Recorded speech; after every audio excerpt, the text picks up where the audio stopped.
Mauborget, une petite commune du Nord vaudois accrochée à la montagne. Quand le général Hiver lance ses armées sur ce balcon du Jura, c'est du lourd. Mieux vaut être équipé pour résister à ces assauts glacés. On est à 1200 mètres, là on est en 4x4 permanent et je dois dire qu'on ne regrette pas le choix parce que c'est pas un luxe d'avoir un véhicule comme ça. Guy Labaraque, pasteur de son état, habite ce hameau depuis près de 15 ans. Ses déplacements vers la métropole lausannoise où il exerce quotidiennement, il les effectue au volant de ce véhicule, un Land Rover d'occasion de 21 ans d'âge, qu'il a acquis alors qu'il affichait 80 000 km au compteur. Mais la mécanique anglaise lui a réservé une très mauvaise surprise quand il a reçu la dernière facture de son garagiste. 5 pages de facture, donc quand j'ai reçu ça, je me suis dit, ça s'arrête où? Ah, ça s'arrête au bulletin de versement. Je me suis dit, puis là, 5 137 francs pour un véhicule qui m'a coûté 4 300. Donc j'ai commencé, je me suis dit, mais c'est pas vrai. Et alors là, effectivement, la première chose que j'ai constatée, c'était changement de filtre à air, 18 minutes. 30 centièmes d'heure, ça fait bien 18 minutes. À 147 francs l'heure, cela fait 44 francs 10 de main-d'œuvre pour le changement de filtre. Et puis à la fin de la facture, là, j'ai regardé en détail, bon ça c'est des choses que j'avais demandées. Et puis à la fin, effectivement, ici, le remplacement de l'ampoule de la plaque d'immatriculation, également aussi 18 minutes. Et le service que je n'avais pas demandé. Comme saint Thomas, le pasteur a voulu vérifier par lui-même les temps indiqués par la facture. Et il l'a fait en images. Voilà, donc le garagiste pour lequel nous sommes allés m'a facturé pour le changement du filtre à air 18 minutes. Voilà le filtre à air, donc on va considérer que c'est un nouveau, que je replace ici, que je remets les griffes, et voilà, 18 minutes pour ça. Merci. Alors c'est pour ça que j'ai après commencé à éplucher les autres temps de travail, et puis je me suis dit, mais au fond, si ceux-là sont manifestement faux, les autres le sont aussi. Et puis j'ai été voir mon garagiste et je lui ai posé un certain nombre de questions. Et il m'a dit, ouais, mais on fait des vérifications, vous comprenez, c'est pas évident. Oui, mais enfin, une vérification qui va entre une minute à 18 fois de plus, ils font quoi pendant qu'ils vérifient? Moi, je suis pas contre le fait de payer une facture, même si elle est un peu lourde, mais j'aimerais bien savoir ce que je paye, quoi. Pour le temps de travail, on n'a pas la possibilité de vérifier ce qui est fait. Complètement loufoque ou réaliste ces temps de travail? Pour le savoir, nous nous sommes rendus à l'école des métiers de l'automobile au Petit-Lancy, près de Genève. Et la réponse, c'est le responsable d'atelier qui nous la donne. Ces temps de travail sont calculés en recourant à des bases de données privées pour les garages multimarques ou créées par les fabricants de véhicules pour leurs concessionnaires. Les unes comme les autres contiennent les mêmes durées d'opération déterminées par les constructeurs eux-mêmes en usine. Donc il y a plusieurs outils qui s'offrent à nous. Moi j'utilise un outil qui s'appelle Autodata, qui est un outil de temps, qui nous donne les temps qu'il nous faut pour réparer certains éléments sur une voiture. Et par rapport à ce temps, accompagné du prix horaire qu'on utilise, eh bien, on fait la facture. Concrètement, le logiciel décrit et minute chaque étape de l'opération à effectuer. Un exemple avec Colin, un apprenti mécatronicien d'automobile en 3e année. Il doit effectuer un service complet sur cette voiture. Alors là, j'étais en train de rechercher la procédure de travail pour ce qu'on m'a demandé de faire. Et donc, il nous donne exactement tout ce qu'il faut faire par rapport à la vie du véhicule et comment l'entretenir, avec quelles pièces changer et quel liquide à changer. Ça vous donne le temps que vous avez pour faire cette tâche? Il nous donne le temps. Ici, c'est marqué temps total 1 heure. On est censé faire 1 heure pour tout finir. De la théorie, on passe aux actes. Là, je suis en train de démonter le filtre à air pour le remplacer, car c'est dans les procédures. Le temps que vous devez utiliser, employer, vous arrivez à vous y tenir? En tant qu'élève, c'est un peu plus compliqué car premièrement, on a un garage toute marque et du coup, les voitures sont jamais pareilles. Et donc, on ne connaît pas forcément les systèmes. Et donc, des fois, on passe beaucoup de temps à chercher aussi comment on fait, comment on doit démonter tout ça. Et en tant qu'apprenti aussi, certaines choses qu'on ne fait pas souvent, on a un peu plus de peine à faire correctement, donc on prend plus de temps pour être sûr que ce soit bien fait. Mais les temps qu'on vous propose sont des temps réalistes? Je pense que dans un garage, oui. Les concessionnaires automobiles ont des employés qui travaillent régulièrement sur la même marque. Donc ils ont l'habitude d'exécuter les travaux et de ce travail répétitif fait qu'on arrive à anticiper un petit peu les problèmes qui peuvent survenir. Et la plupart du temps, lorsque on a la consigne d'exécuter un travail en 4 heures de temps, on devrait en principe s'y tenir. Alors dans le cas ici de la formation, ce n'est pas, on va dire, une priorité. La rapidité, ils auront bien le temps de l'acquérir par la suite, pour faire vite et bien. Ces temps de réparation, c'est aussi un argument de facturation et commercial au niveau du constructeur, parce que quand il met des temps qui sont courts, il pourra dire au client, chez moi, pour un service, on va dire pour les 3 premières années, vous en avez 500 francs de service seulement. Donc le client, il va dire, 500 francs de service les 3 premières années, moi j'achète. Si je vous dis, les 3 premières années, vous avez pour 5000 francs de service, vous n'allez pas acheter ma voiture. Donc c'est devenu un argument commercial. Et ces temps, c'est pour ça que les constructeurs, ils les resserrent énormément. Des temps calculés au plus juste pour les professionnels de la branche, des temps scandaleusement surfaits pour notre habitant de Montborget. L'incompréhension est totale. Le remplacement du filtre à air, j'arrive à le faire en 30 secondes. Et puis le remplacement de l'ampoule de la plaque d'immatriculation, 1 minute 30 à peu près. Donc là, je trouve qu'il y a une opacité quand même assez importante. Et puis je remets donc le truc qui est là, une ici. Et puis bon, on est quand même ici à 147 francs de l'heure. Alors, il y a les garages qui sont plus hauts, évidemment, mais c'est quand même pas rien. Je veux dire, un médecin, il n'est pas tellement au-dessus de ça. Le garagiste a finalement réduit sa facture parce qu'il avait fait des travaux qui n'avaient pas été demandés. Mais sur le temps de travail facturé, dans les hauteurs jurassiennes, le doute subsiste encore.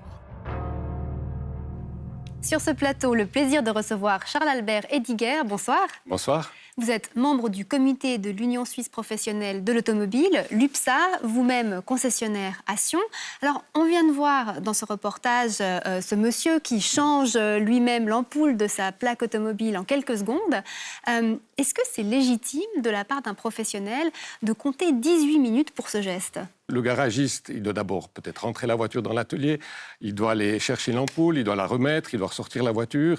Donc si on sort simplement du cadre le fait de changer une ampoule en un clic, c'est pas tout à fait correct. Il faut voir tout ce que ça implique, aussi bien au niveau de la facturation, d'aller chercher la pièce, que d'éliminer la pièce défectueuse.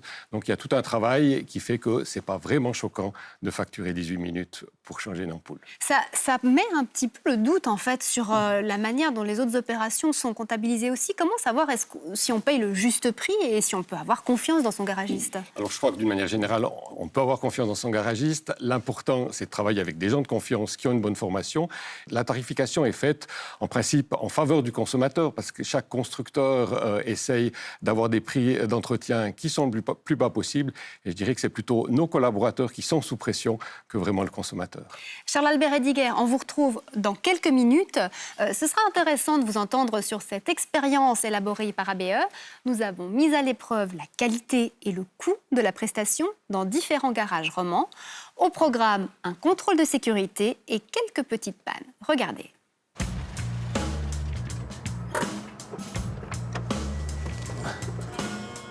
Voilà, pour nous permettre de procéder à nos tests, nous avons choisi ce véhicule-ci. C'est une Toyota Yaris de 2007. Elle a été expertisée en fin d'année dernière. Avant de partir sur les routes romandes, nous avons conduit la voiture au Touring Club suisse afin de découvrir par le menu en quoi consiste un test de sécurité. Et ça ne traîne pas. Contrôle des freins. Contrôle de l'éclairage. Alors le contrôle de sécurité que nous faisons, c'est un contrôle qui s'apparente un petit peu à ce qu'on connaît en allant à la visite au service des automobiles. Donc on va contrôler tous les éléments de sécurité. Première étape, les entrailles du véhicule. On vérifie le moteur, les niveaux et la qualité des différents liquides et on teste la batterie. Ensuite, j'ai regardé également l'état de la courroie et s'il n'y a pas d'éventuelle fuite sur une durite ou l'autre. Au passage, une petite vérification des accessoires indispensables à tout véhicule. D'abord, l'état des balais d'essuie-glace. Terme de panne, parfait. La roue de secours. Ensuite, les ceintures. Et pour finir, les pneus. Voilà, donc ici on est en présence de pneumatiques hiver. On va regarder la datation ainsi que le profil. Moi j'explique toujours aux gens que le véhicule, il touche le sol avec 4 fois la surface de la main. C'est la surface qui est en contact du pneumatique. Donc quand vous avez un véhicule qui fait potentiellement 1600-1800 kg, le pneumatique, c'est quelque chose qu'il ne faut pas négliger.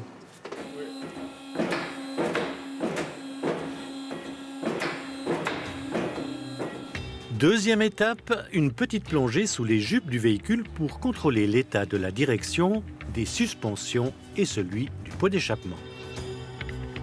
On regarde qu'il n'y ait pas non plus de fuite d'huile. Ça aussi, pour l'environnement, c'est important. Pas qu'on laisse des hydrocarbures sur la route. Et la même chose pour le liquide de refroidissement. Dernier contrôle, la rouille et les vérifications sont terminées.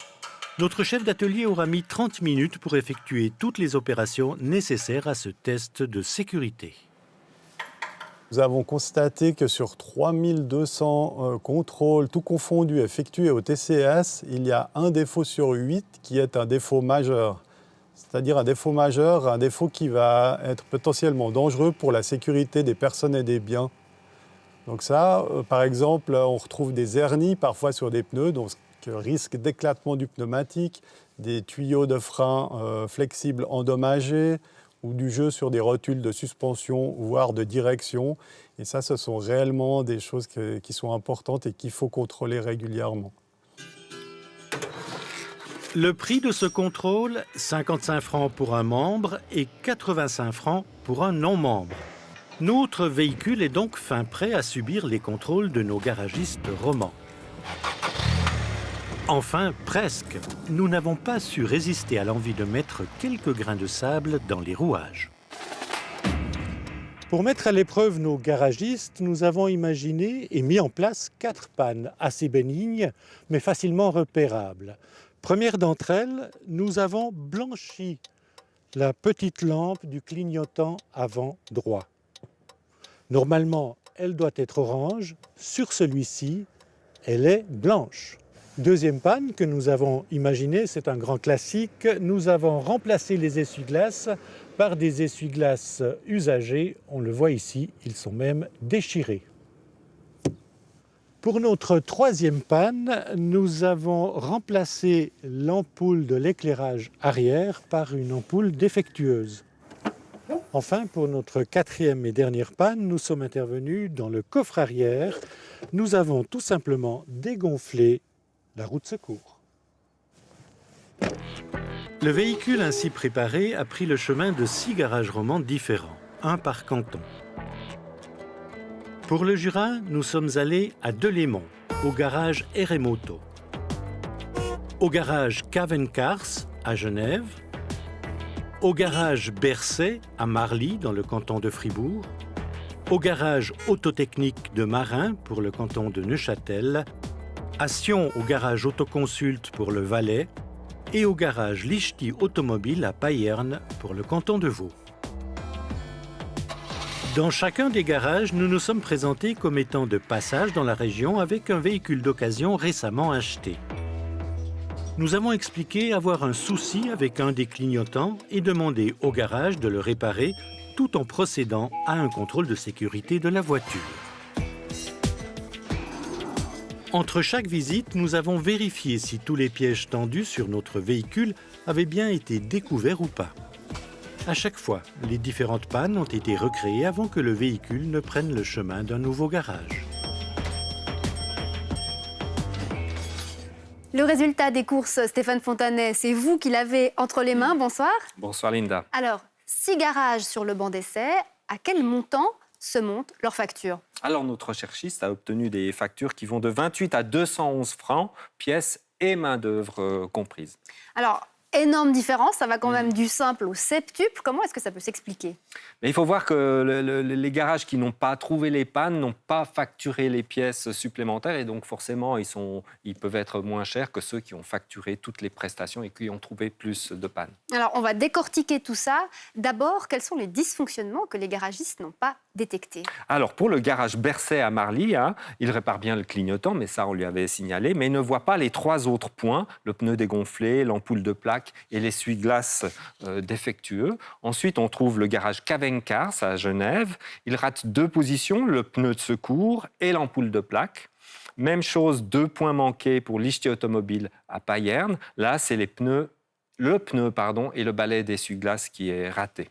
Et tous ont raté la roue de secours qui était dégonflée. Exact, tout le monde est passé à côté de cette roue de secours. C'est le cas aussi pour RM Auto à Delémont, pour Autotechnique à Marin, dans le canton de Neuchâtel, et puis Autoconsulte à Sion, en Valais. Certains garagistes à qui on a écrit nous répondent que oui, les pneus de secours, depuis une dizaine d'années, on n'en trouve plus dans les voitures. C'est pour ça qu'on est passé à côté de ce contrôle-là. Ce qu'il faut dire quand même, c'est qu'il y a encore un tiers du parc automobile qui a plus de 10 ans et qui a encore des roues de secours dans les coffres. Assez surprenant, on y reviendra d'ailleurs tout à l'heure avec notre invité. Autre élément qui a une influence sur les variations de prix, ce sont les pièces de rechange. Bien sûr, alors pour les ampoules, ce sont des petites différences, mais ça va du simple au quadruple, avec une ampoule à 95 centimes et puis la plus chère à 3,65. Ça reste modeste, là encore. Ça reste modeste, oui. La variation est plus grande déjà sur les essuie-glaces. Un jeu d'essuie-glaces vaut 42 francs si ce sont des essuie-glaces Peugeot, 60 pour un jeu de marque Toyota et puis 63 pour des essuie-glaces Nissan. Et puis bien sûr, il y a le coût du travail effectué par le garagiste. Oui, tout à fait. Alors sans les pièces, le coût total du travail varie d'un facteur 5. On a payé entre 25 et 139 francs pour tout ce travail. Du coup, pour y voir clair, c'est important que le travail effectué soit présenté de manière lisible sur la facture. On écoute à ce propos l'avocate Fanny Roulet. La loi ne prévoit qu'une seule chose, c'est que quand il n'y a pas eu de devis, de prix fixé à l'avance, le garagiste en fait est payé en fonction de la valeur de son travail. Après, il n'y a pas de règle extrêmement précise sur qu'est-ce que doit contenir une facture. Il faut juste qu'elle soit suffisamment détaillée pour que la personne puisse effectivement constater si le prix facturé correspond bel et bien à la valeur du travail. À mon avis, toutes les factures ici ne correspondent pas forcément à cette définition-là, puisqu'on en a certaines qui mentionnent juste contrôle avec un montant forfaitaire. On ne sait absolument pas à quoi il fait référence. Là, ça ne remplit pas, je dirais, ces critères qu'on pourrait exiger du garagiste. Ça ne rend pas la facture illégale, mais ça nous permet en tout cas d'exiger très clairement plus de précision. Alors justement, Stéphane, les factures qu'on a reçues à bon entendeur, est-ce qu'on y comprend quelque chose ? On comprend surtout quel est le montant qu'il faut payer, mais sur la facture, il n'y a pas grand-chose d'écrit. Le seul qui fasse les choses correctement, c'est le garage Cavencars qui indique sur sa facture contrôle des freins, contrôle des essuie-glaces, de la batterie, de l'éclairage, des niveaux de liquide, antigel, lave-glace et huile. On a écrit aux autres garages pour savoir ce qu'ils avaient contrôlé. Alors là, ça s'éclaire tout d'un coup dans les réponses. La voiture est levée, on contrôle le châssis, l'échappement, les freins, les différents liquides, la batterie, les phares, les pneus, voire on fait un test de freinage selon les garages. On peut préciser que Lichty Automobile nous a indiqué vouloir désormais donner à tous les clients la checklist de contrôle une fois le travail effectué. Comme ça, les gens sauront ce qui a vraiment été fait. Petit changement de pratique en vue, donc merci beaucoup Stéphane. Très bonne soirée. Pareillement. Et puis, on vous quitte avec ce conseil encore de Fanny Roulet pour éviter les mauvaises surprises. On est toujours un peu plus fort quand on négocie avant que les prestations aient été effectuées. Donc on peut très bien demander au garagiste en disant merci de me faire un devis. C'est d'ailleurs souvent ce qui est recommandé de faire pour les gros travaux, puisque le garagiste ensuite ne peut plus s'en écarter, sauf à ce qu'un devis complémentaire soit effectué. Mais si on ne l'a pas fait avant, on peut toujours aussi exiger qu'il détaille sur la facture après qu'est-ce qu'il a exactement fait, le temps qu'il a consacré, et finalement qu'est-ce qu'il facture exactement et qu'est-ce qui vaut le montant de le coût qu'il nous réclame. Parfois, on va vers un garagiste en lui disant écoutez, je voudrais bien que vous prépariez mon véhicule pour le service. Et puis là, on n'a aucune idée de ce qu'il faut faire pour le service. Une solution pour éviter d'avoir des factures astronomiques à ce moment-là, c'est de par exemple mettre un plafond en disant pour ce service, faites tout ce qu'il faut faire, mais si on dépasse tel montant pour les travaux, merci de m'appeler et de me dire qu'est-ce qui doit être fait et quel est le coût. Ça, on peut l'exiger. Et si le garagiste va plus loin et qu'il le facture, on pourra évidemment s'y opposer. Alors après, toute la problématique, c'est évidemment la preuve. Donc, il vaut mieux le faire par SMS ou par email qu'oralement, quand on donne ce genre d'instructions. Charles-Albert Eddiger, on vous retrouve. D'abord, est-ce que vous êtes surpris que certains prestataires n'aient pas détecté des dysfonctionnements ? Oui, on peut être peut-être surpris, mais les choses étaient quand même des cas mineurs et peut-être que c'est au départ la définition même de la demande du client qui n'a pas été très bien formulée parce qu'un contrôle de sécurité, c'est un domaine assez vaste et peut-être que les garagistes n'ont pas bien compris la demande du client. Oui, mais par exemple, il n'y en a aucun qui a vu que le pneu de secours n'était pas gonflé. C'est pas très rassurant. Alors, effectivement, c'est peut-être pas rassurant dans votre optique. Aujourd'hui, il faut savoir qu'il y a de moins en moins de routes de secours, donc peut-être qu'on n'a pas pensé à contrôler cette route de secours. Ça aurait dû être fait, mais ça n'a effectivement pas été fait. Mais je crois que c'est surtout la formulation de qu'est-ce qu'a demandé le client pour un contrôle de sécurité, parce qu'un contrôle de sécurité, c'est quelque chose qui est quand même assez vaste. On peut en passer 10 minutes pour un bref contrôle de sécurité à plusieurs, à 1 heure ou voire 2 heures, si on veut vraiment tout contrôler au niveau de la sécurité. Alors ça, justement, ça intervient sans doute au niveau de la tarification, parce que c'est l'élément fort aussi qui ressort de ce test, c'est que le tarif horaire, il varie de manière très importante d'un garage à l'autre. Ça, comment est-ce que ça se justifie ? Alors, il y a 2 choses qu'il faut bien discerner. Un, c'est le temps de travail qui a été effectué pour ce contrôle de sécurité qui, je le répète, est un petit peu vague. Et puis, une deuxième chose, c'est le tarif horaire qui ne sera pas le même à Delémont qu'à Genève parce que les éléments, les prix des terrains, les constructions coûteront plus cher dans des centres urbains qu'à la campagne. Donc, il faut voir de quoi est composé un prix horaire et c'est logique qu'il y ait une différence de tarification à ce niveau-là. Merci beaucoup, Charles-Albert Eddiger. On retiendra donc que c'est tout bénéfice pour le client de préciser le plus possible sa demande et très bon retour à vous du côté de Sion. Merci. L'autre élément qui ressort de ce test, c'est l'importance du coût des pièces de rechange, un marché complexe où la sécurité a son prix, un marché qui rapporte aussi des milliards de francs aux constructeurs.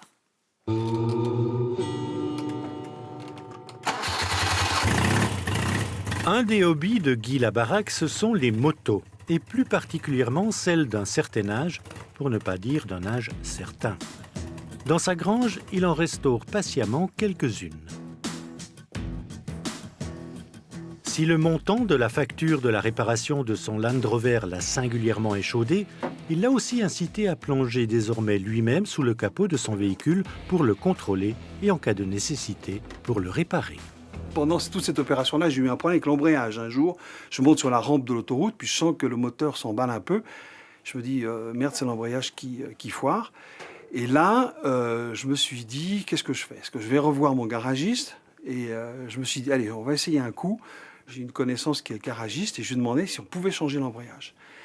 Et je suis allé en fait voir le prix du fournisseur officiel de Land Rover, qui m'a donné un prix de 604 ou 610 francs, je ne sais plus, pour un kit d'embrayage complet. Sur Internet, on le trouve à 137 francs. Alors j'ai acheté ce kit d'embrayage complet sur Internet, puis je l'ai fait avec cette connaissance. Et puis elle fonctionne encore toujours de ce point de vue-là. Mais vous voyez, ça fait quand même 4 fois le prix. C'est considérable. On a de plus en plus de clients qui viennent et qui disent « mais la pièce que vous m'avez fournie à 100 francs par exemple, eh ben moi je l'ai trouvée à 30 francs sur Internet ». Maintenant, est-ce que c'est des pièces d'origine? Est-ce que c'est des pièces équivalentes? Il y a quand même un danger au niveau de la qualité. C'est sûr que si c'est pour un petit cache en plastique, on s'en fiche un petit peu. Mais il y a pièces et pièces. Hein. Quand on parle de pièces de frein, moi je pense la sécurité, il ne faut pas tellement jouer là-dessus. Surtout que sur Internet, on trouve de tout. Des pièces d'origine, des pièces d'équipementier, mais aussi parfois des pièces de piètre qualité, voire des contrefaçons. Au TCS, le do-it-yourself n'est pas toujours vu d'un très bon œil. Alors monter une pièce soi-même, on n'a pas la garantie justement de la main-d'œuvre. S'il s'agit bien entendu d'une ampoule, d'un phare, ce n'est pas non plus très important. Si au contraire il s'agit d'un élément de sécurité, avoir la garantie de la main-d'œuvre et surtout la garantie du savoir-faire d'un expert qui a été formé et qui utilise des outils modernes et spécialisés, c'est très important. La bonne pièce de rechange a un coût. Mais quant à comprendre comment le garagiste détermine son prix de vente, c'est une toute autre histoire. Un exemple pour tenter de comprendre. L'achat d'un nouveau disque de frein pour notre Toyota Yaris.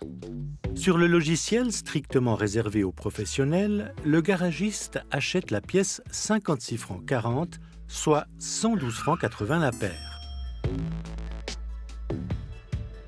Toyota lui conseille de nous revendre 123 francs 49 le disque. Le revendeur de la pièce détachée propose de nous le facturer à 110 francs l'unité. La marge pour le garagiste, plus de 50%. Avec les charges qu'on a sur le canton de Genève, on devrait avoir 30% de bénéfices sur les pièces ou sur la main-d'œuvre. En Suisse, le marché des pièces détachées automobiles pèse plusieurs centaines de millions de francs par an. Au niveau européen, on l'estime à plusieurs dizaines de milliards, de quoi susciter bien des appétits. Et en particulier sur le marché des pièces de rechange dites captives, celles produites uniquement par les constructeurs automobiles. En 2018, une enquête de Mediapart en collaboration avec le réseau de journalistes d'investigation européen, l'EIC, a montré comment les constructeurs ont réussi à empocher des milliards supplémentaires grâce à un logiciel d'optimisation fourni par un cabinet international de conseil, Accenture. En fait, ce logiciel changeait la façon de calculer le prix des pièces détachées. Alors, comment ça fonctionne? C'est qu'avant, les constructeurs avaient deux méthodes. Soit ils utilisaient un ratio, par exemple, une pièce détachée nous coûte 10 €, on va la vendre 5 fois plus cher. Soit ils se basaient sur le type de modèle. C'est-à-dire que, par exemple, sur une petite voiture, la même pièce, vous allez la vendre moins cher que sur une grosse voiture qui coûte plus cher et donc, a priori, où les gens sont prêts à payer un peu plus. Et là, avec le logiciel, on change complètement de méthode. On se base, en fait, sur le prix perçu, c'est-à-dire sur combien, psychologiquement, le consommateur est prêt à payer. Pour résumer, on aligne le prix des pièces similaires sur le prix de la pièce la plus chère. Et c'est comme ça qu'ils ont augmenté énormément les tarifs. Est-ce qu'il y a plusieurs constructeurs qui ont utilisé cette manière de faire? Oui, notre enquête montre qu'il y a au moins 5 constructeurs qui ont mis en place ce logiciel. Ces constructeurs sont Renault, PSA, Nissan, Chrysler et Jaguar Land Rover. Mais on soupçonne que la hausse des prix ne s'est pas limitée à ces 5 constructeurs. Pour une raison simple, c'est que Accenture a fait la pub de son logiciel, c'est-à-dire l'a présenté à peu près tous les constructeurs de la presse. Et par ailleurs, on a d'autres constructeurs, comme Volkswagen ou Fiat, qui ont fait un test grandeur nature de l'utilisation du logiciel et donc qui ont très bien pu par la suite augmenter les tarifs par leurs propres moyens parce qu'ils avaient en quelque sorte les recettes de fabrication du logiciel. Le problème, c'est que cette pratique pourrait constituer une entente illégale sur les prix. Alors déjà, moi je ne suis pas juge, donc c'est pas à moi de dire ce qui est illégal ou pas, mais par contre, ce système est potentiellement problématique parce qu'il pourrait, encore une fois, je reste prudent, s'apparenter à une entente ou à un cartel. Pourquoi? Parce qu'en fait, on a des constructeurs différents qui utilisent le même logiciel avec les mêmes paramètres pour augmenter le prix des pièces de façon très proche, voire quasiment identique. Selon Mediapart, la direction de la concurrence de la Communauté européenne a entamé une procédure. Nous avons voulu savoir si une enquête était encore en cours. La réponse de la direction de la concurrence a été pour le moins succincte. La commission ne confirme ni ne nie l'existence d'enquêtes, à moins qu'une procédure formelle n'ait été engagée. La surveillance des marchés, y compris pour ce secteur, fait partie de l'activité de la commission. J'imagine que les constructeurs ont fait des gains substantiels en utilisant ce système, non? Dans nos documents confidentiels, Accenture chiffrait justement les gains qui avaient été réalisés par ses clients. Et on a pu calculer que sur 10 ans, donc entre 2008 et 2018, et uniquement pour les 5 constructeurs qu'on avait pu identifier, la hausse de prix était de 2,6 milliards d'euros. Donc, ce qui est une somme absolument colossale qui a été prélevée directement dans les poches des automobilistes. Y compris dans celles des automobilistes suisses. Voilà, vous êtes informés, à vous de choisir. Et puis notez encore que l'émission On en parle ouvre son guichet à toutes vos questions sur les prestations des garagistes. Mésaventures, témoignages, interrogations, vous pouvez les contacter dès maintenant à l'adresse onenparle@rts.ch. Des spécialistes vous répondront en direct jeudi matin dès 8h35 sur la première. On s'envole maintenant pour le Japon. La femme d'un téléspectateur y est retenue en raison du Covid depuis des mois. Résultat, elle a perdu son permis de séjour en Suisse et se retrouve coincée dans un no man's land administratif. François Janet.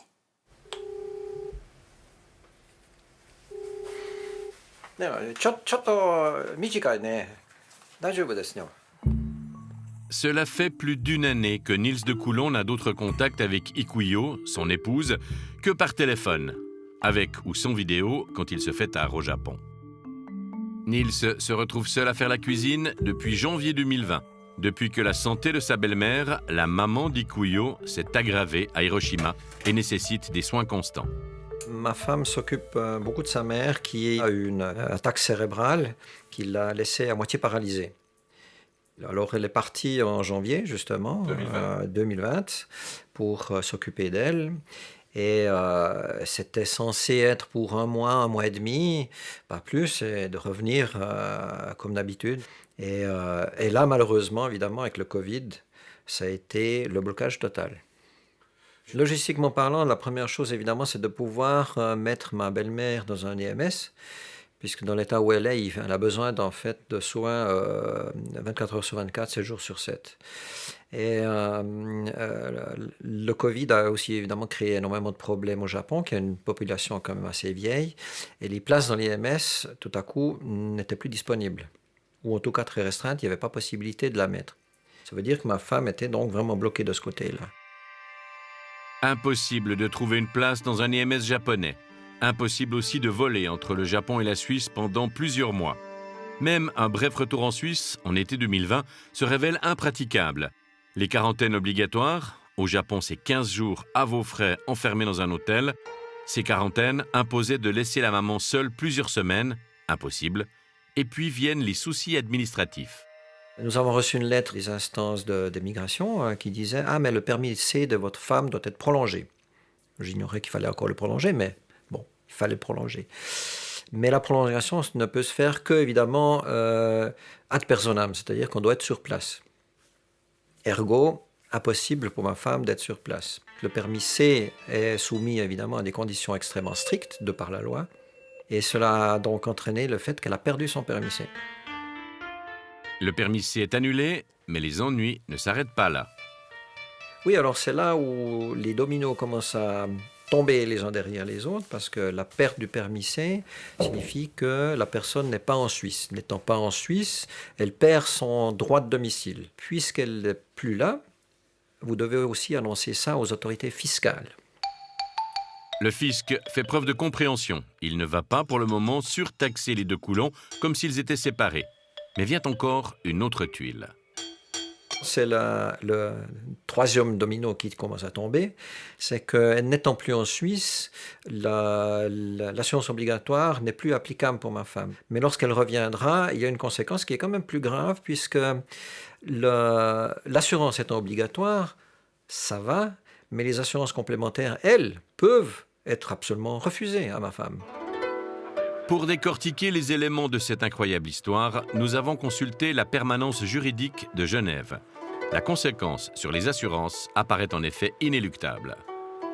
Pour l'assurance maladie obligatoire, il y a aussi du coup une disposition légale comme en droit des étrangers très stricte, extinction de la couverture ex-lege de par la loi dès qu'on ne remplit plus les conditions de l'affiliation obligatoire, c'est-à-dire qu'on n'est plus résident en Suisse.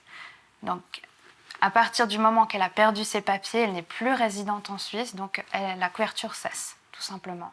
Ce qui est plus ennuyeux, c'est les complémentaires, parce qu'elle les a contractés il y a longtemps, elle a bénéficié d'un tarif préférentiel, et elle risque de ne pas le retrouver une fois qu'elle retournera en Suisse. C'est la loi fédérale sur les étrangers et l'intégration qui règle la situation vécue par le couple de Coulon, et cette loi se révèle extrêmement rigide. Il n'y a aucune marge de manœuvre pour les autorités qui doivent l'appliquer, aucun pouvoir d'appréciation.